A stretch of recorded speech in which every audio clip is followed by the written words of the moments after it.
বাসে পরিচয় হওয়া এক যাত্রী আমার হাতে ৩ লাখ টাকা দিয়ে বলল যে, ভাই আমার এই টাকা থেকে ৫০,০০০ টাকা করে আপনি খরচ করেন।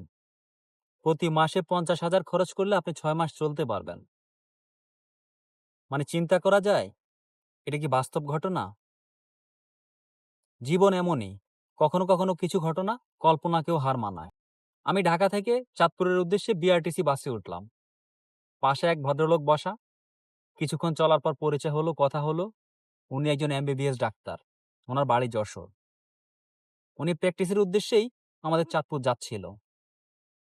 তো ডাক্তারদের জীবনে আসলে ১ম জীবনে খুব বেশি ইনকাম হয় না। তো বিভিন্ন কথা বলতে, বলতে একটা সময় আমার সাথে উনার পরিচয় হলো। ২-১ বার দেখা-টেখা হলো। তখন আমার খুব দুর্দিন যাচ্ছিল। ভয়ংকর দুর্দিন। আমি ঋণগ্রস্ত, দেউলিয়া, নিঃস্ব। চলতে পারছিলাম না, ব্যাংক লোন দিতে পারছিলাম না। কি করব কিছুই করতে পারছিলাম না। তো পরে একদিন এরকম উনি আমাকে উনার বাসায় দাওয়াত করল। আমি গেলাম। যাওয়ার পর উনি সহ একটা ব্যাংকে ঢুকলাম। দেখলাম উনি কিছু টাকা তুললো, আবারও বাসায় আসলো। এসে আমাকে খেজুর খাওয়ালো। তো হালকা আরো নাস্তা-টাস্তা খেয়ে এখন আমি বের হয়ে যাব, তার ঠিক আগেই উনি আমার হাতে ৩ লাখ টাকা দিল। দিয়ে বলল যে, "ভাই, আপনার তো ব্যবসা খারাপ যাচ্ছে, লস হচ্ছে, আপনি চলতে পারছেন না। আমার এখান থেকে ৫০,০০০ টাকা করে প্রতি মাসে খরচ করলে আপনি এই ৩ লাখ টাকা দিয়ে ৬ মাস চলতে পারবেন।" তা আমি নিতে চাইনি। মানে আমি একটু অপ্রস্তুত হয়ে গেলাম যে এটা কিভাবে সম্ভব? বা আমি তো উনার কাছে টাকা চাই নাই, ধারও চাই নাই, বা উনি আমাকে ব্যবসার উদ্দেশ্যেও দিচ্ছে না। উনি দিচ্ছে উনার কষ্টার্জিত টাকাগুলো আমি শেষ করে দেওয়ার জন্যে, ধ্বংস করে ফেলার জন্যে, মানে খরচ করে ফেলার জন্যে। আমি কোনো হিসাব মিলাতে পারলাম না। কেন উনি দিচ্ছে, কেন দিচ্ছে? বা আমি একটু ইতস্তত বোধ করলাম। পরে দেখলাম যে উনি আসলে আ না নিলে টাকাটা উনি একটু কষ্ট পাচ্ছে বা মাইন্ড করতেছে একটু যে আমি কেন নিচ্ছি না। তারপর আমি নিলাম, নিয়ে চললাম। বৎসর ২ এর মতো আমার কাছে টাকাগুলো ছিল। আমি উনাকে দিতে পারিনি। আস্তে, আস্তে পরবর্তীতে একটা সময়ে আমি উনাকে দিলাম। তো একটা পর্যায়ে গিয়ে আমার অবস্থাটা আস্তে, আস্তে একটু ভালো হলো এবং উনার টাকা পরিশোধও করলাম। এর পরবর্তীতে আমি উনাকে আরো কিছু টাকা ধারও দেওয়ার মতো সেই ক্যাপাসিটি আমার হলো। তাহলে এটা বলার উদ্দেশ্য কি? উদ্দেশ্যটা হচ্ছে আমাদের চলার পথে বা জীবনে আমাদের উত্থান-পতন আসবে।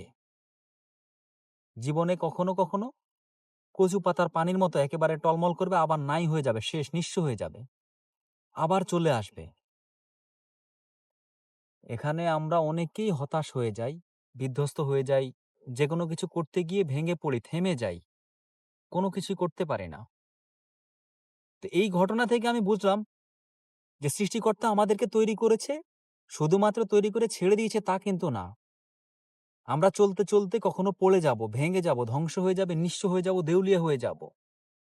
আবার সেই সৃষ্টিকর্তাই আমাদের উত্থানের জন্যে, আমাদেরকে সামনে নিয়ে আসার জন্যে, আমাদের উজ্জ্বল ভবিষ্যতের জন্যে পৃথিবীতে এমন পথ তৈরি করবে, এমন কাউকে রেখে দিবে এবং এমন কাউকে আমাদের কাছে পাঠাবে যে আমরা অনায়াসে আমাদের বিপদ থেকে কেটে উঠতে পারবো। খুব সুন্দর জীবনযাপন করতে পারবো। আমাদের সমস্যাগুলো শেষ হয়ে যাবে, চলে যাবে। আমার কাছে মনে হয়েছে যে আমরা যারা জীবন নিয়ে খুব হতাশ, ডিপ্রেশনে ভুগি, ভেঙে পড়ি, জীবন সংক্ষিপ্ত। এই জীবনে বেঁচে থাকার জন্য খুব বেশি অর্থের প্রয়োজন নেই। কিন্তু অর্থ আসবে। আপনার কাছে অনেক অর্থ চলে আসবে। অনেক কিছু আপনি করতে পারবেন। শুধুমাত্র সময়ের সাথে, স্রোতের সাথে তাল মিলিয়ে চলতে হবে আপনাকে। এবং সেটা সৎ পথে হতে হবে। সৎ চিন্তা নিয়ে চলতে থাকবেন।